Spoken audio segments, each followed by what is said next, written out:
Welcome to Cockpit to Cowl, the show that explores general aviation safety topics from the combined perspective of flight instructors, pilots, and mechanics, exploring both pilot and aircraft topics to make aviation safer and more enjoyable. I'm Jeff Simon, pilot, AMP/IA, and president of SocialFlight.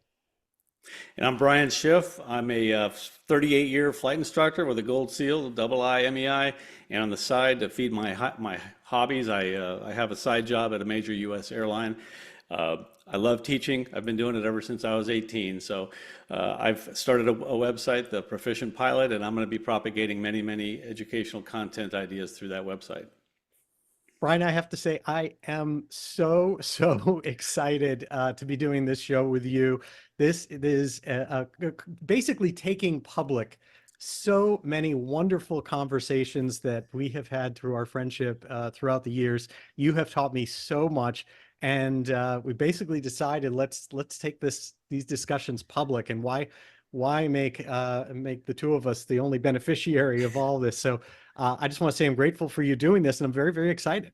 As am I, and I think it's like I've always said, if somebody could be a fly on the wall of our conversations, especially when you're schooling me on things mechanical, or I'm schooling you on flying operational stuff, the conversations we've had are gold, and I'm happy to share those with everybody. And I really think it's going to be beneficial for other people who watch and listen to us converse about those things to learn from them as well.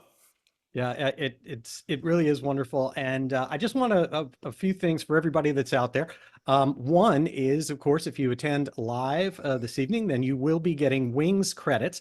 In addition, a recording of this Cockpit2Cowl show will be available directly through SocialFlight, where you will be able to get Wings credits by watching it there.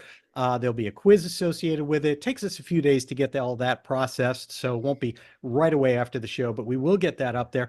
And this is not a one-time thing. Brian and I plan on doing this show monthly, and it's a great opportunity to have new topics and take so many of the things, as we discussed, that we've talked about before, that involve both mechanical things and pilot aspects, and bounce things off each other and bring it all to you for Wings credits through that. And then lastly, because I've gotten a lot of emails about this, the Cockpit2Cowl is a new show. It's in addition to SocialFlight Live, as you see behind me. It's just another great opportunity for us to talk. We happen to be off this week from SocialFlight Live, but we're back next Tuesday at 8 p.m. Eastern on our normal time with a show that is spectacular. I just want to mention we have P-51D fighter pilot from World War II, hero Bill Lyons. He is 100 years old.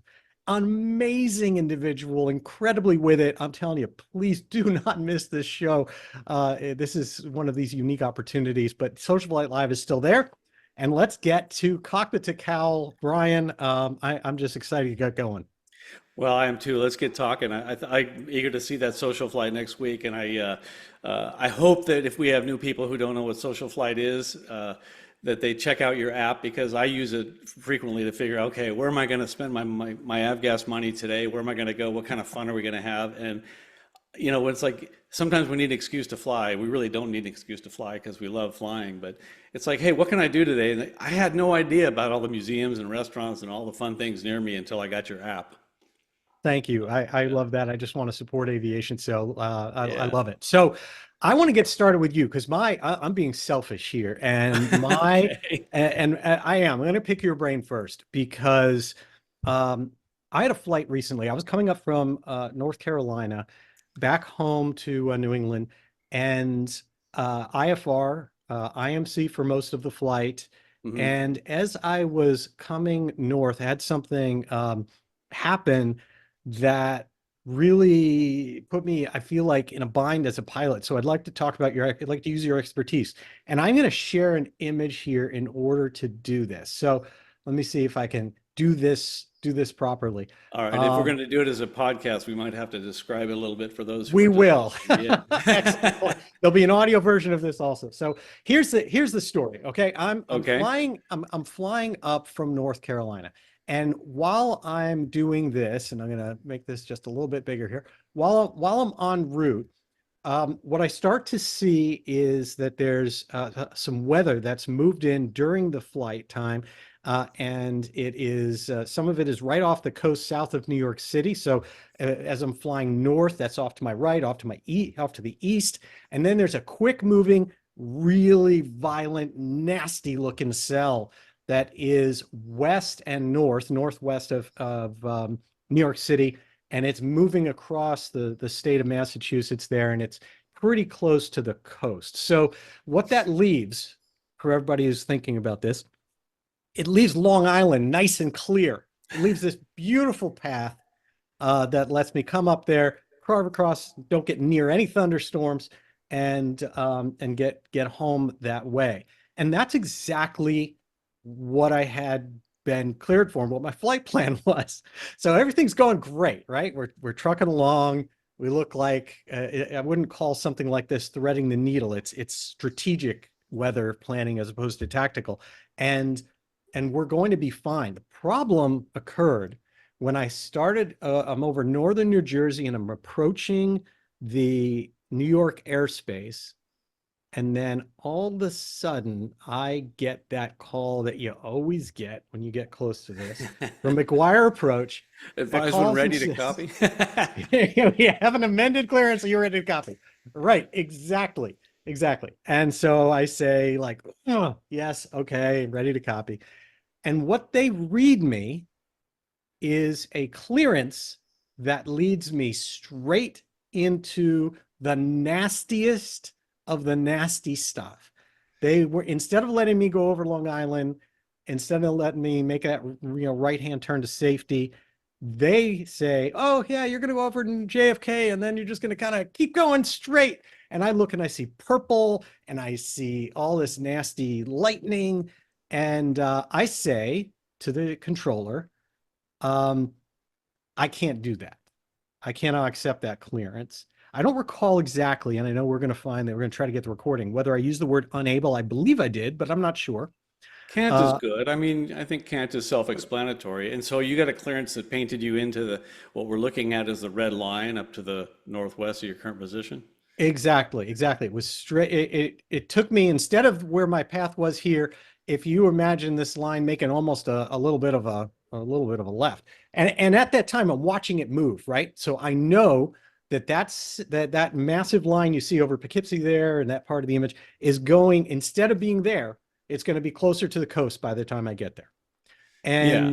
And so I on no uncertain terms told him, I can't take that. And due to weather, there's extreme weather there that will put me right in it. Can't do it. Here's where the surprise came. The surprise came with the answer I got back from him. His answer back to me was, I need you to read it back to me. He said, Wow. I understand what you're saying. I can put a request in to see what we can do, but I need you to read it back to me.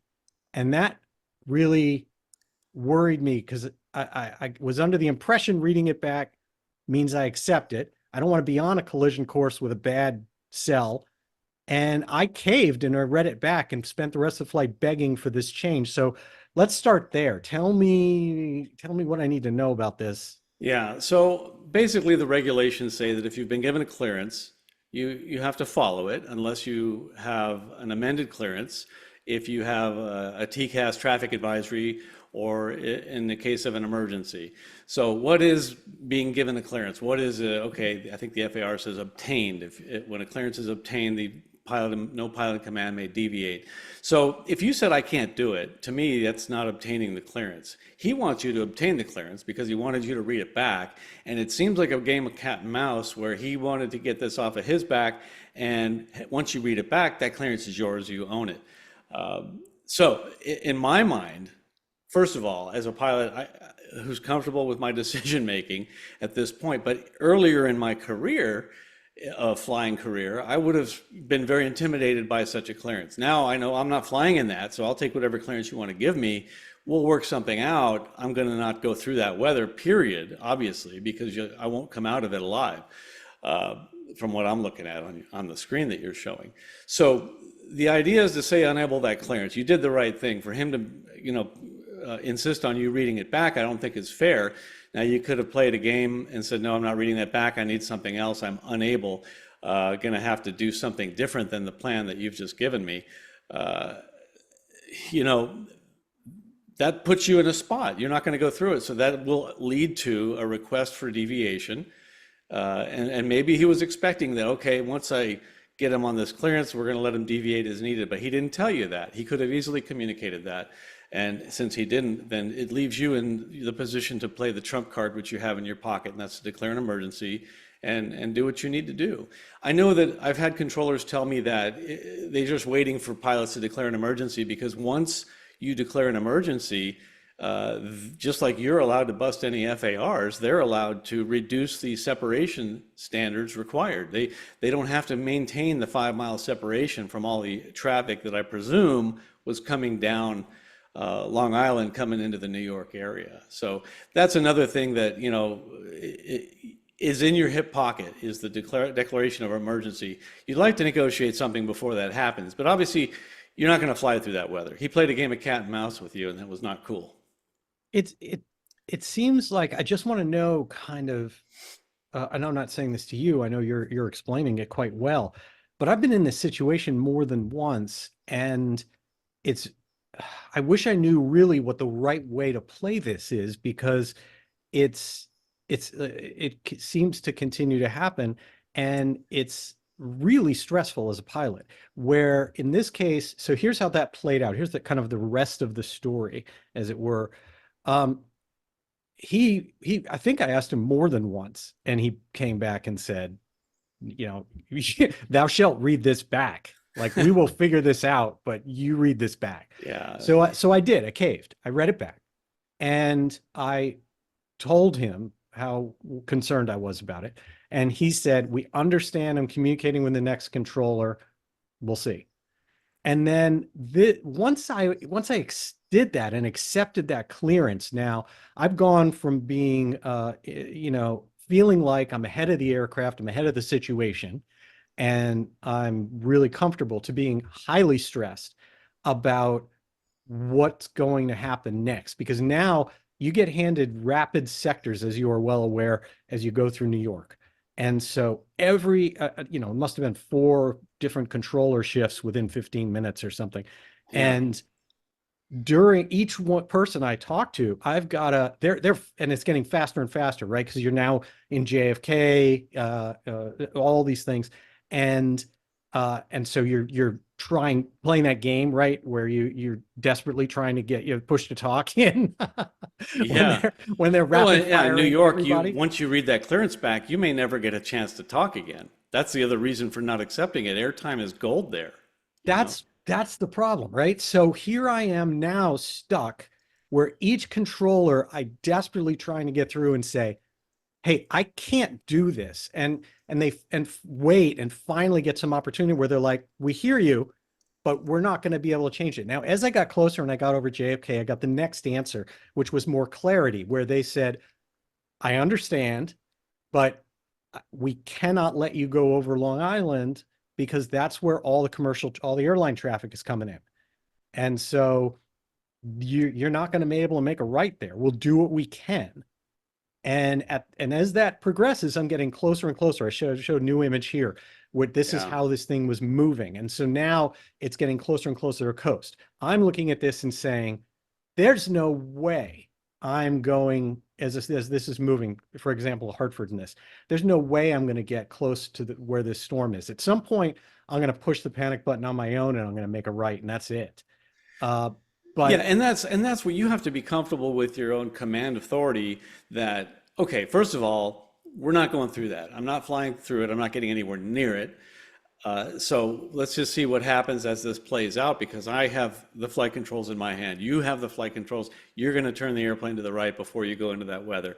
That's how it is. And you know, you'll put 7,700 in the box and put the airplane where you need it, and then get on the ground and deal with the consequences later. That's always the out, but a pilot has to be comfortable and okay with doing that. You can't just let ATC drive. I think they probably were getting busy. Maybe that line popped up, they weren't expecting it, and they were just a bit overwhelmed and needed to just check that box where you weren't an imminent problem They had other aircraft that may have been having more eminent needs. I'm trying to play devil's advocate of why the controller might have done that. There's always more than what we see. But you also know, and you've got to feel comfortable with the fact, well, okay, I'm not flying into that, but let's see how this plays out. So, so the way it did play out in this case is all of the New York controllers kept me on that course going right at that weather and would not allow, without me doing something on my own, like you said, declare an emergency or deviate on my own. They weren't allowing anything. So real Um, quick, may and I just describe, like I'm looking at the course line that you painted, and it's just skirting the edge, if not clipping, the front end of a squall line that's a very serious, sharply contoured line that I can guarantee with my experience is going to be right over the top of your course line when you by the time you get there. yeah, you see where I am. I'm down at the coil VOR. I So see that, and I'm describing it for the sake of a podcast. But yeah, yeah, I yeah, see no that. question. So there's Okay. no question I was going to be there, and that thing was moving quickly. So I already know how this is going to play out for me. Yeah. What ended up happening is New York kept me on this kind of course of doom the entire time. And then essentially they were, as you mentioned, extremely busy. And so they basically were, we're not gonna help you. And then Yeah.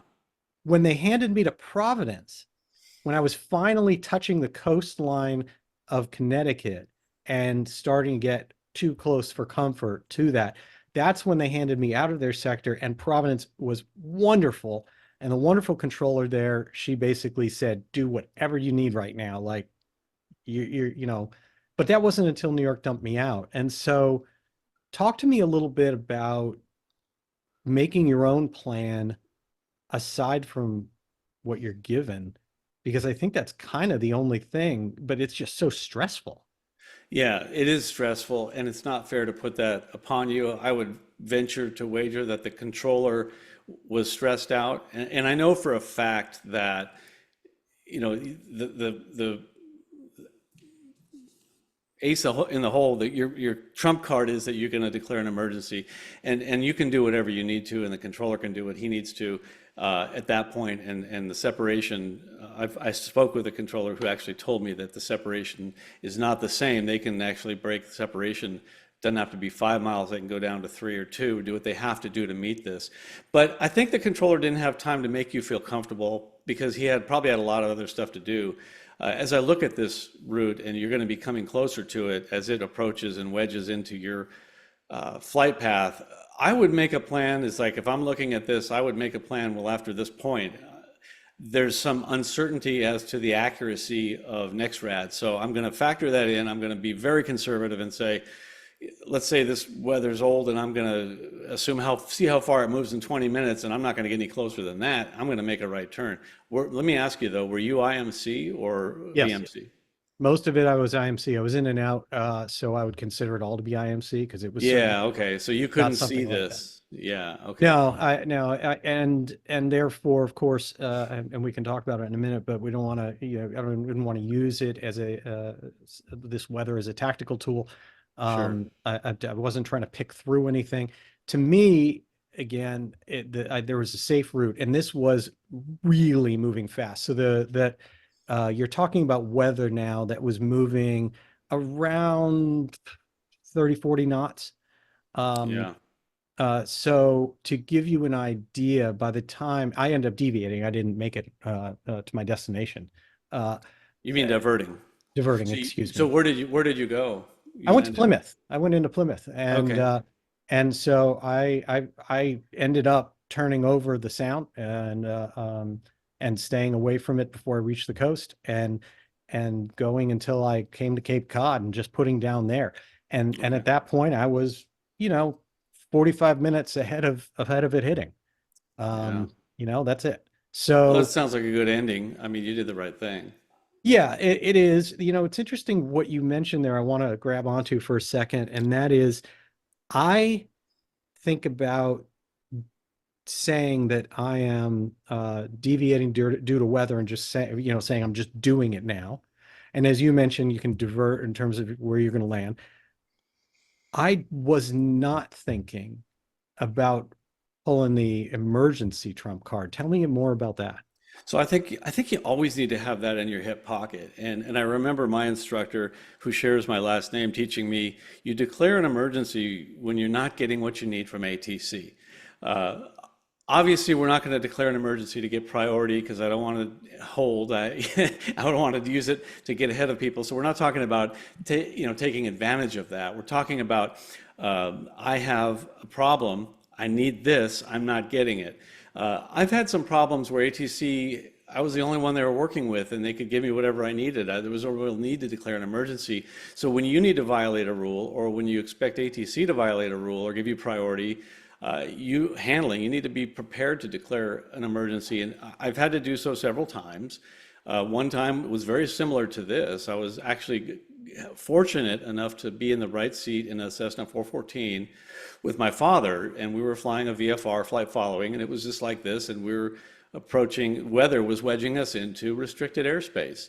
And he said, I'm not going to be able to stay clear of the restricted airspace. It was also building behind us.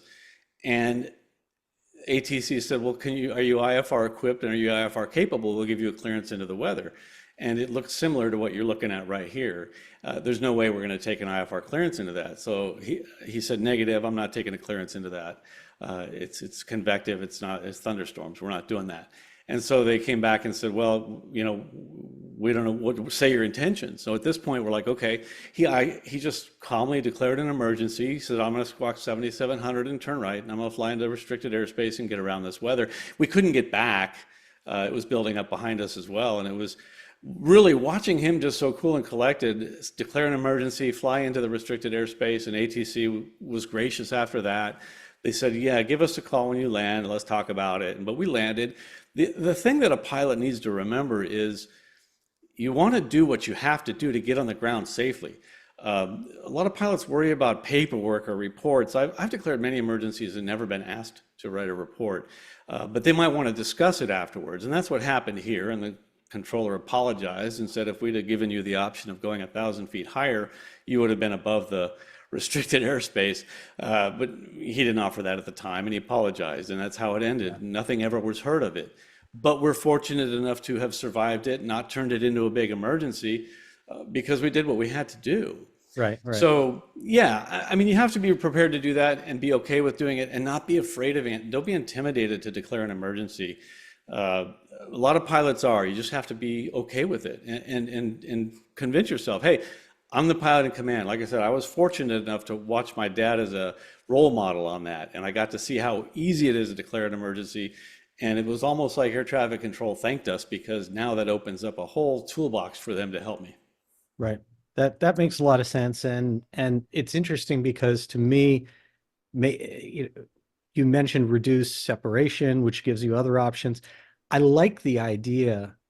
I like the idea less of just sitting there in a situation like this and just having to wait until I hit my personal limit and then just say, I'm deviating right due to weather, like Yeah, deal with it, yeah, versus I need to do this. I'm declaring an emergency so that I can stay out of this because of this clearance, and I'm going to start deviating right. I would much rather be cooperating with them at that point, because I want them to, I'd rather them say, proceed to this VOR or intersection. I'd rather be on something than feel yeah. like I'm just abandoning you guys because you're not working with me, and I'm going to, make a right turn and see how this works out. Yeah, I think it's important to understand what's happening on the other end of the microphone. The controller is probably got a lot of puzzles to work out, and the controller's primary objective is to keep airplanes from hitting each other. Nowhere in their MO is it to keep you out of bad weather. I mean, the controller's responsibilities are not to keep you out of weather. You as a pilot are responsible to stay out of bad weather. So you have to tell the controller what you need, and if they can't give it to you, you need to find a better plan or declare an emergency. Yeah. That's really your only options. And I asked if you were VMC, because that's always an option when you're IFR and can't get a clearance to what you need. You can always, if the weather's good enough, just cancel, go VFR, and do what you need to do. Yeah, that makes Yeah, certainly makes a lot of sense, and I can definitely appreciate this one. Worked out great. We just made it home a little later in the day, which is the way you should yeah, in a situation like this. But I think next time I will, if this situation occurs again, I will pull the emergency card. And The the other thing a lot of times it seems in some cases, especially when things are not busy, you feel like you're on the same side as the controller, just like I was with the Providence controller at the end. Sometimes I'll tell you more than once, I have kind of been butting heads with a controller, putting me in the weather, and it's always been about a sector boundary. It's always been about someone saying, if you keep going, like I'm staying away from weather, and they're like, you keep going that way, you're not going to be in my sector. I can't let you keep going that way. Ooh, I mean, I have to talk to somebody else? I've gone around weather so far that I wound it up in Mexico, and they had to do a whole lot of work on their end. And you know, it's human nature to want to have the other person do more work than you and have them deal with the problem and kick the can. But you know, you got to do what you got to do. I didn't care if he had to do some coordinating with Mexico. I'm like, that's great, do it. Yeah. I'm going that way. So we did. It turned out to be no big deal. So you know, they might try to talk you out of things, but you as the pilot in command have to determine what's best. You know, Yeah. you have to weigh everything out. The other thing I want to throw out there and make sure we're starting as the show is Cockpit2Cowl, we start talking a little bit more about the machine itself. Yeah. Um, when we talk about looking at weather like this, I think it's really important that people understand I was not equipped with weather radar. This is, I have on board the aircraft two sources of weather depiction, graphical NEXRAD depiction. One Yeah. is ADS-B and one is Sirius XM. So one from satellites, one from ground base. Fortunate to have both of those on the plane. And I think a lot of people don't necessarily realize how old that data can be. It's a lot of great, fantastic information telling you where the weather was. So, yeah, and you used a term that I really like. You said strategic, not tactical. So strategic for long range planning. You know, I'm Yeah. looking, okay, I want to stay over Long Island. But if you're going to use that weather radar to tactically, I see a hole and it's 2 miles wide and I'm going to go through that hole. No, that hole was there 10 to 20, maybe even more minutes ago. And you're going to where the weather wasn't 20 minutes ago. So that Right. doesn't mean that's where it is. You cannot use it for that. And it's really sad that we unfortunately lose several aircraft every year to flying into weather that they thought was okay because they were looking at outdated information on NEXRAD or Sirius XM. But I know that because I'm thinking it, somebody watching it must be thinking it. Because what do you prefer? I have NEXRAD. I haven't had Sirius XM in my airplane. Which one do you like better? Oh man, there is no question that in from my personal experience of having both and always watching both at the same time, there's no question that the Sirius XM weather looks better and tends to be, in my experience, more accurate to what's really happening out there. Um, Is it a more frequent but update? Well, it is. And so let's chat about that. Again, people do like hour, 2 hour, 3 hour long shows, all just based Yeah, on radar and interpretation. We can't get into that. right. But here's what matters for a trip like this that I would and the situation I was in.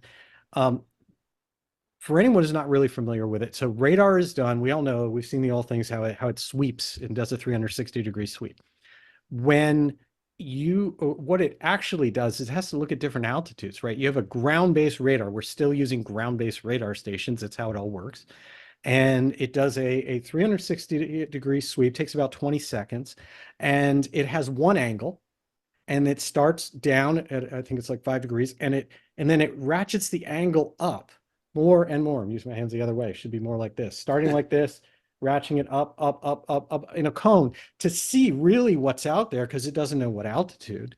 It has to Yeah, put together a composite picture of it all. By the time you can almost think of it as spirals, but it's cuts.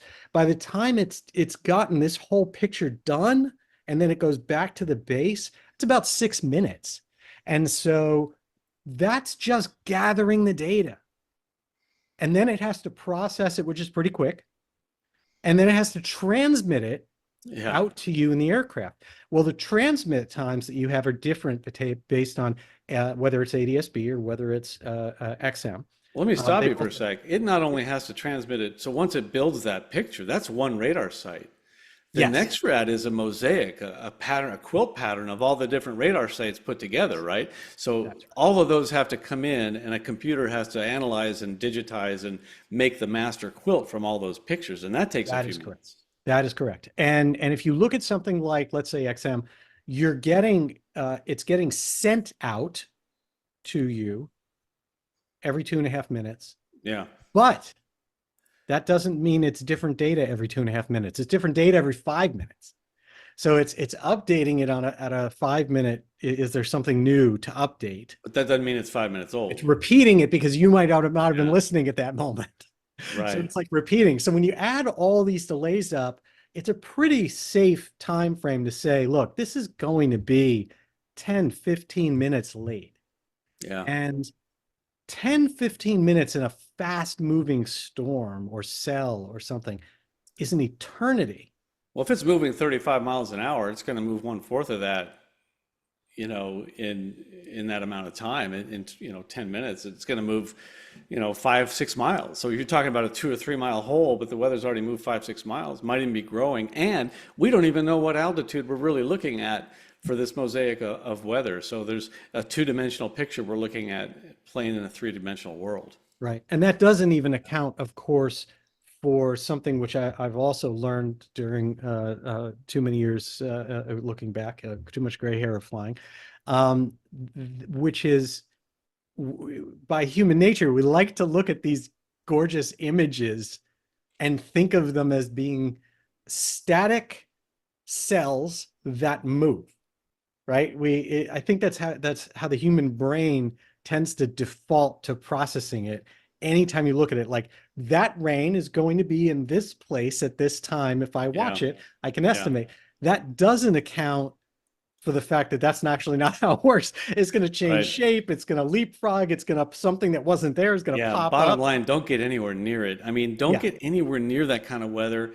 And when I say don't get near it, I mean 20 miles away. Don't get any closer than 20 miles, and that's just a gouge, depending on the speed that it's moving. Unless you have onboard weather radar that's scanning live, looking at a picture of weather radar. If you have XM or Sirius or whatever kind of display you have, if you're using a tablet or an iPad with ForeFlight, ForeFlight is the same thing. It's delayed. It'll show you the timestamp that ForeFlight received that weather. Doesn't mean that's the time that weather existed that you're looking at.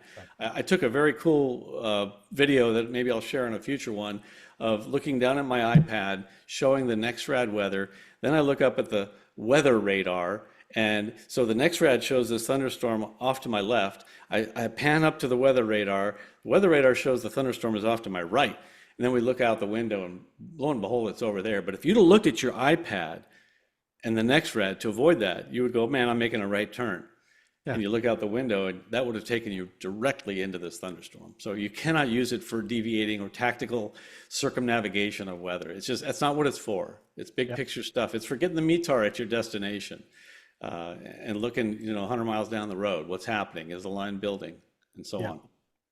Yeah.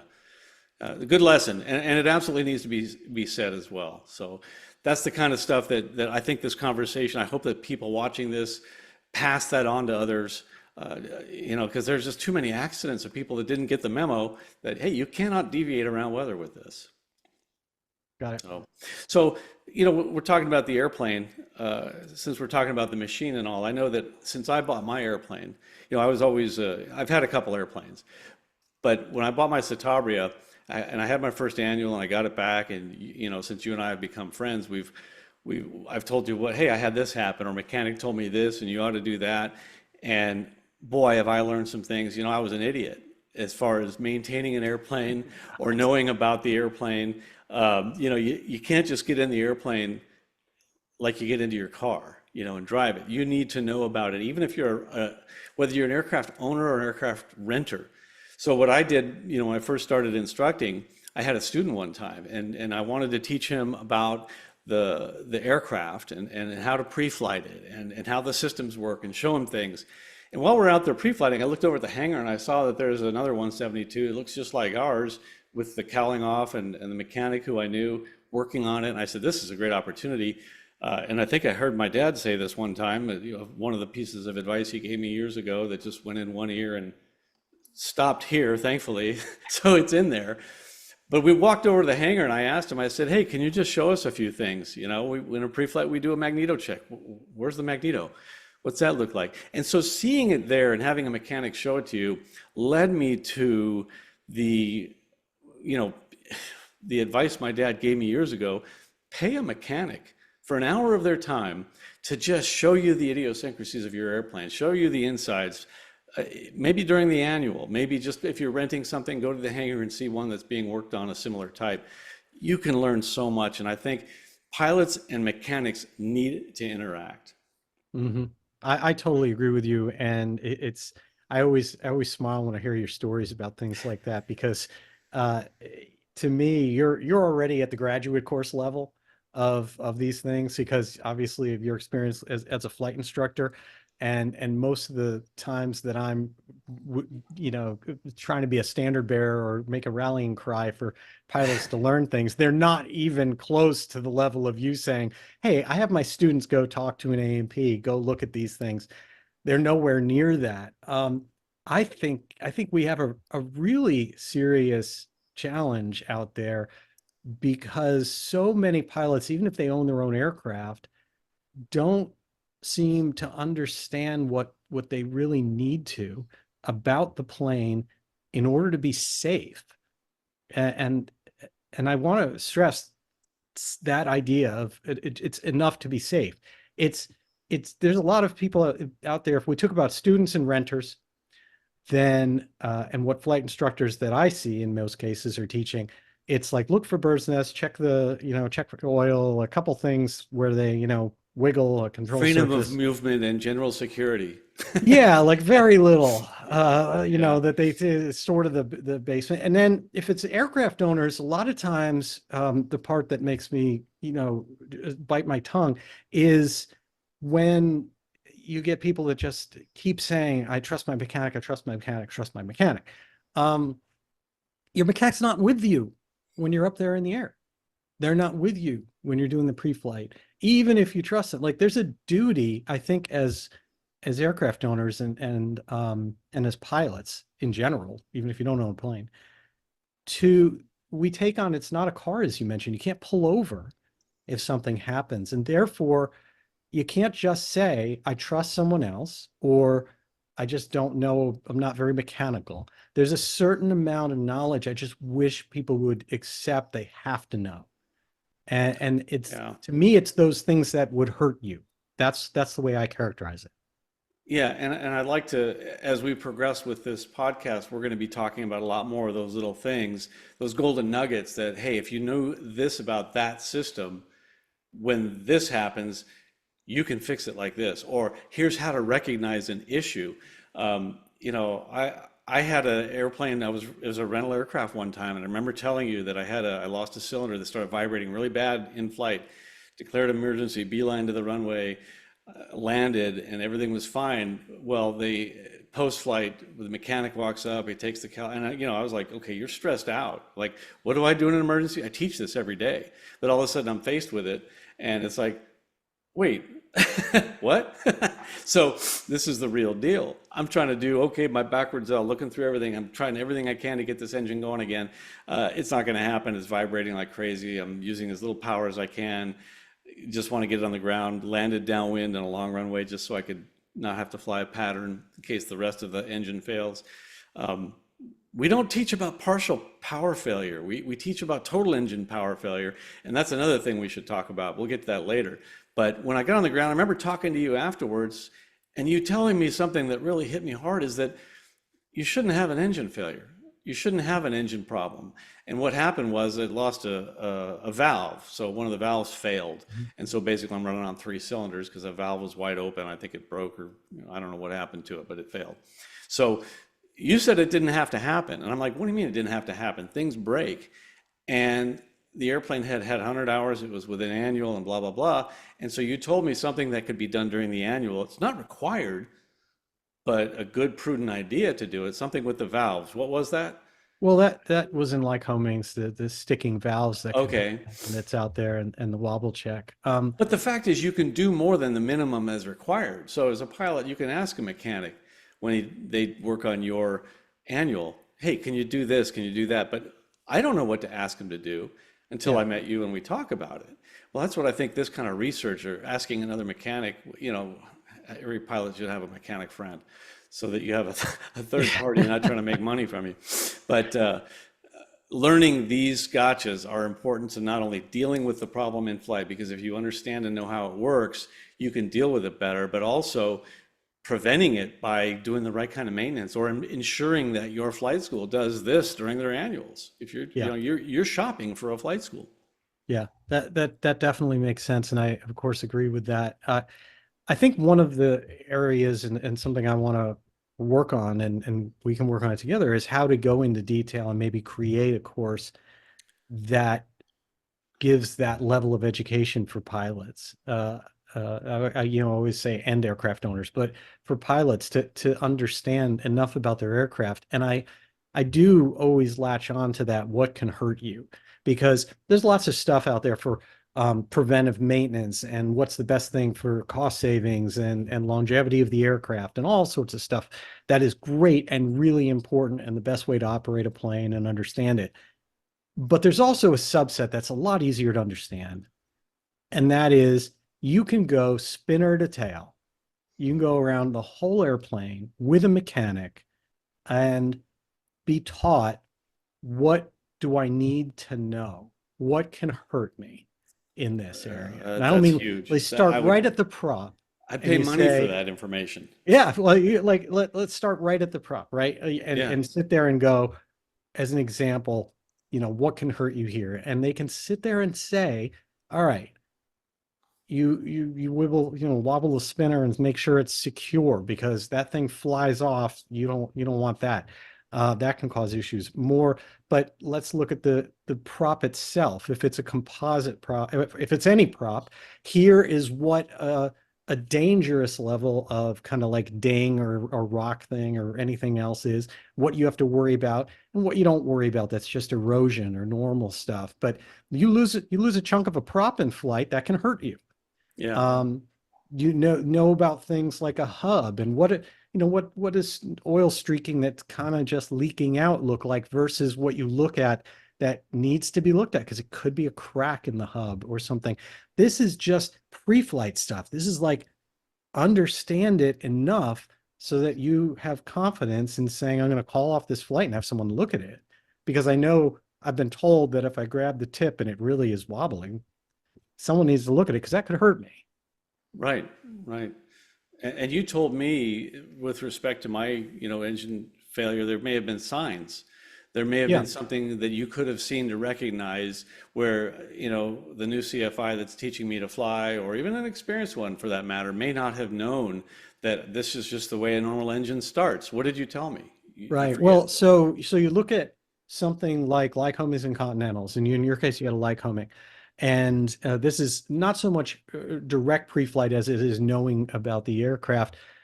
Lycoming, each of those engines are incredibly reliable, right? There's a reason that we feel so safe and secure flying behind them.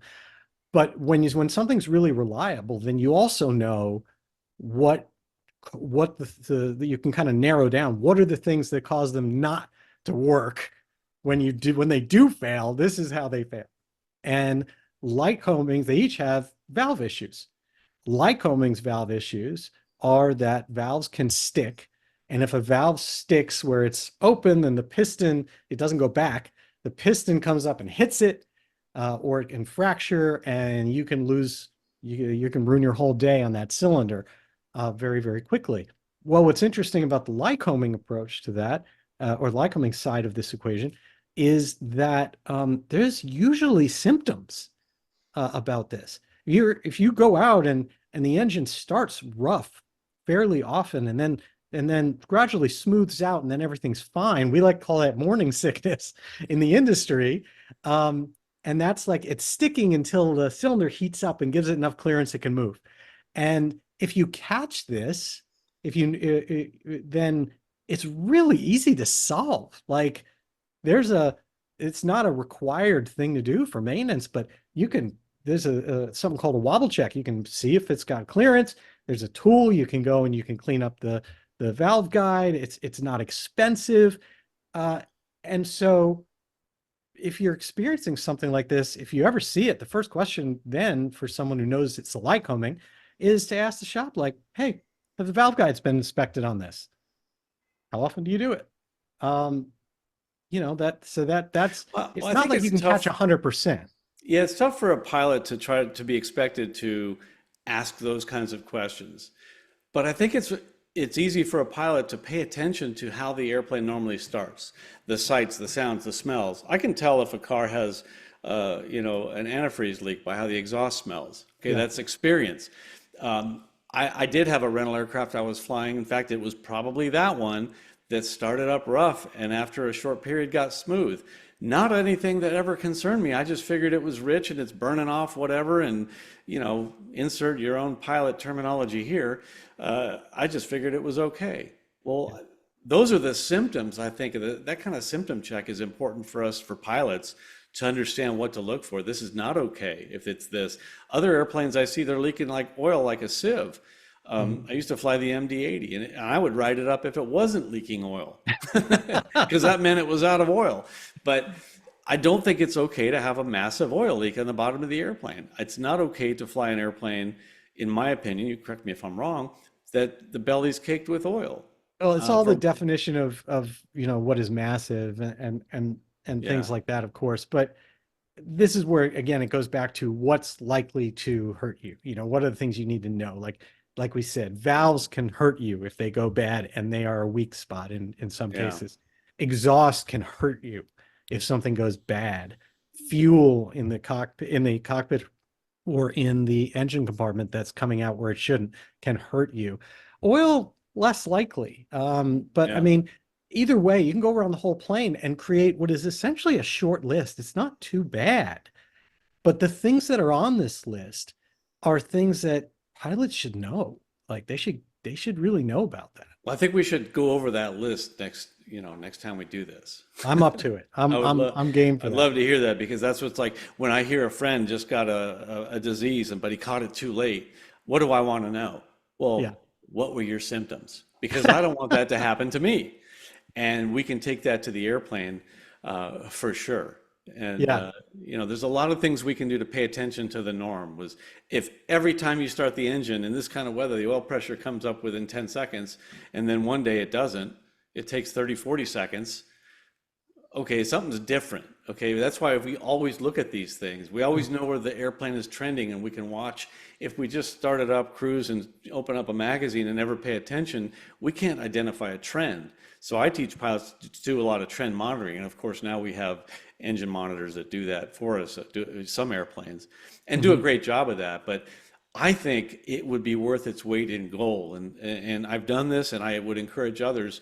If you pay an instructor for an hour of their time, why wouldn't you pay a mechanic for an hour and say, hey, show me a pre-flight, show me what's going to get Yeah. me? I would love So that. I want to quiz you with a couple things because I want to ask you. This isn't a test. This is a literally me learning what you tell as a flight instructor, Okay. and try to understand. Because for me, I think one of the big gaps I see in pilots is their understanding of how to manage some engine or mechanical issues when they fly, which goes back to understanding the system. We do mag checks on the ground, right? Sure. That's how most people do their, just before they go, before they pull on the runway, they do their run up, they check the mags, etc. I'm amazed. What do you instruct someone to do when the engine when they experience roughness in an airplane? What are the things that are on that you teach students are on that list? Well, fuel, air, and ignition. Somewhere there's a problem, right? Or there could be some foreign substance in there, or we could have something a prop out of balance, or it could be an engine out of balance. So in my case, it was an engine out of balance. But with respect to the way it's firing, if the prop you can't do anything about. Obviously, the first thing you're going to do is you're going to try and preclude this with a good pre-flight. Second Mhm. thing you're going to do is pay attention to like you said, the things that can get you and learn what they are. So I really want to learn those. Uh, Third is I don't want to take an airplane into the air if the hairs on the back of my neck are standing up because I see this or that or whatever. So if you see something, don't take it in the air. So number one is don't don't get in that situation. Do the best you can to avoid it. Secondly, if you're in the air and something like that happens, Now, you kind of intimated with the magnetos and checking them on the ground, but I certainly would try one mag at a time in the air if I had a rough running engine. I would, that was one of the things I would do, like in a Cessna, I teach a backwards 7 or upside down L, whatever you want, starting at the fuel, make sure it's on both and not about to flame out because it's running, rough and about to run out of fuel. Come up in mixture, prop, carb heat, or alternate air if that's the case, because it could be icing, come Yeah. across. And when I get to ignition, don't just make sure it's in both and say, yeah, it's in both. Try one mag at a time. Go and see Yeah. how it runs on one mag. That's one of the checks. Of course, the primer should be in and locked, and you don't push on it to do that. You pull on it and make sure it doesn't come out. I, I, Uh, I wish yeah, more people, more pilots actually did some of that stuff. The things I've seen most commonly taught when they have engine issues are generally about complete engine stoppage or power loss, like reduction. And usually they're just teaching about like, okay, well, if it's complete loss, we go straight to fuel, right? Are you on the correct yeah. tank? Did you run out of gas and whatever? And then if you're losing it, of course, we talk about carb heat and what carb icing can do. And I think those are really commonly taught. It seems, I may get a skewed perspective, but it seems far less frequent that pilots are taught and students are taught that about a rough running engine, where you go for that, and that you should Yeah. be checking the mags, as you mentioned. You should be changing the mixture at that point. You like, but independently testing these things. So yeah, I encourage pilots to be very familiar with, and it shouldn't just be my encouragement. Your gold star number 1A pilot will do this anyway, but be familiar with the emergency procedures section of your POH because it probably has a section on a rough running engine. Mhm. And depending on the kind of engine you have, there may be different things that you want to do. You're turbocharged, are you fuel injected? There's a lot of different variables that come into play there. But first of all, be familiar with that checklist. And I don't want to usurp any kind of manufacturer recommendations. Those are usually there for a reason, for sure. No, But you're but right. I generally don't think that we teach what to do in a rough running engine. you at an airline, right? You have checklists. Correct me if I'm wrong, but you have checklists that you use and you pull out the checklist for, and then you have red box items that you're expected to have memorized. Is that Sure. correct? Sure. Because there's no time to pull that. As Yeah. as owners of an aircraft or pilots of an aircraft or anyone commanding an aircraft, where's to me, I think we're missing, where are those boxed items?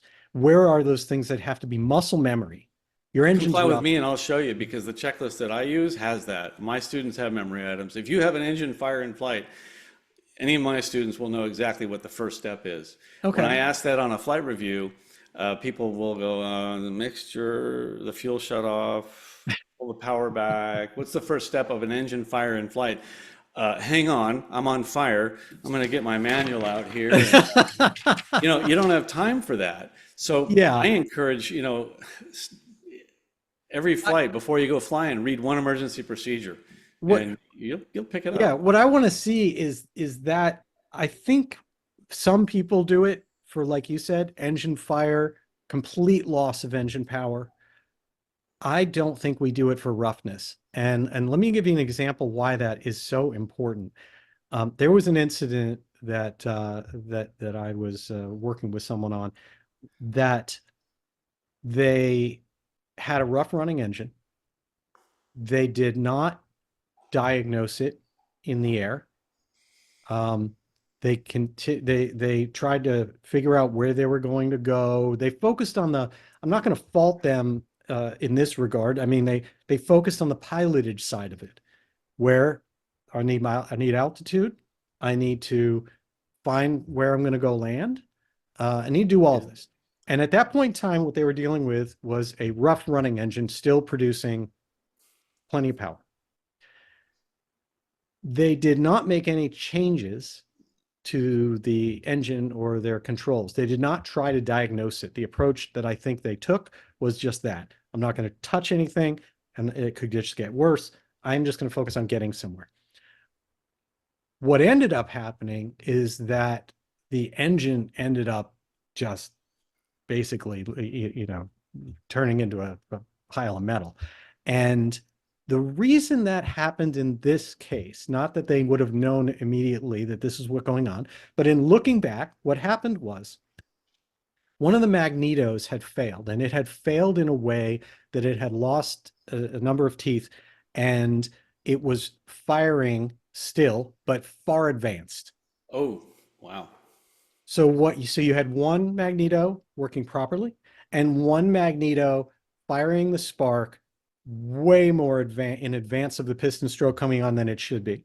That produces plenty of power, I guess, So unless one it's magneto for all cylinders, or like one cylinder in that one magneto? so it was the timing became wrong on one magneto. It was still producing power to all cylinders. So all So cylinders were getting an off-time spark. yes. So all Wow. cylinders, because of the teeth that had been lost on the magneto, and the way it had skipped, had an advanced timing. So you had one spark plug firing early Interesting. and the other spark plug firing on time. What happened and what was being perceived there was extreme detonation. The Yeah. engine's temps spiked, and the only thing that needed to be done Go to one to mag. preserve this was switch mags, test mags. Yeah, wow. So that's a great diagnostic tool, which I've used without really understanding why. I mean, without understanding the depth of what you just described. It's something that I've done. So you just reassured the fact that I do that. But I just figure I got two systems. And this is the dumb Brian simple system. I got two systems. It's ignition is one of the players here. A fuel tank is another player. I could switch tanks, switch a fuel. Try one at a time and see, and that's one of the things I teach. Now, I want to point out, don't test your mags in flight under normal circumstances. I don't think that's something that I want to be telling people to do as a Why? routine. Well, Why? because it's an opportunity to screw up. I try to reduce the opportunities to screw up, especially when you're me. If Okay. there's a I, way will- to I will do it, beg I will beg to respectfully differ with you on that one just okay. because. Why? Well, because we actually do that. We actually do in the work that I do with Savvy and Mike Bush, the work we do other places. It's a Yeah, diagnostic tool. We have people go up all the time and run on and do a mag check, run on the right mag, run on the left mag, go back to both, and then we can yeah. see in the data what's happening within each of the cylinders. I would actually rather there's very little risk to it. I mean, it goes Well, to so off you're talking about in flight. in flight. You're talking about a Absolutely. diagnostic, but I wouldn't do it as a routine, like, oh, on final, every time I'm going to check my Oh mag. God, no. You know? I Okay. guess what we're talking about extremes here, and the Yeah. extreme that I'm Yeah. seeing is, and maybe I have a skewed view of things, but the extreme that I see is most pilots I have spoken to are not comfortable Yeah. using their mag switch in flight. Yeah. They worry about doing it, and I think you need to be comfortable with that. I think you Well, need to what be if it's comfortable in on left cruise mag? going from both to left. And by the way, if you have a rough running engine and you have a mag problem causing this, then when you go to one of those two settings, the engine will probably go quiet. And when you go to the other, it will become much nicer. So yeah, that's part of the process. So I'm just a dumb old pilot. I'm afraid if I go to off while the thing is spinning real fast and pumping fuel into it, and then I go back to turning the ignition back on, what happened? I know Mike Bush is in favor of it. I know that I've heard you guys talk about it. I know that it's not a dangerous thing, but I'm afraid when the engine is spinning to go to off and then back, for any amount of time and then go back on. I feel like I'm going to ignite a pool of fuel. Not No, no, true? I mean, I hear you, and that is what we are trained through experience Yeah, to believe because we're used to doing it on the ground. And when you're doing yeah. it on the ground, the starter is all you have turning it. And when it's not turning, you're just pulling fuel in. When you're in the air and that propeller is just racing along, your engine is an engine, whether it's firing or not. It is So it's pushing compressing, everything out the exhaust. exhausting, Okay. whatever's in it. If instead you have air and no fuel, or fuel and air and no spark, whatever's happening is going through that engine the same way. It can't sit there. And so that you don't generally have to do that. Now, it's not like I'm a fan of kill your engine in flight and hope it restarts. I'm just saying, what are your Well, I've risks? done that. I don't have a, I've done that too. Yeah. Under certain circumstances, Dad and I were testing to see if an airplane glides better at idle or with the engine off. So we had to There you try it go. both ways. But, under certain circumstances, we took precautions and all that. But no, that makes sense and that's good. And so I'm constantly learning. Like I said, I'm glad that we're just having these conversations with other people at least listening so that I'm not the only one benefiting from it and you're not the only one benefiting from it. So this is really cool. I'm glad we're doing this. I love it too, and maybe what we will do in some of our future episodes is maybe we'll bring out one or more items each time that we do this show that are kind of like these are the things that can hurt you, I like that.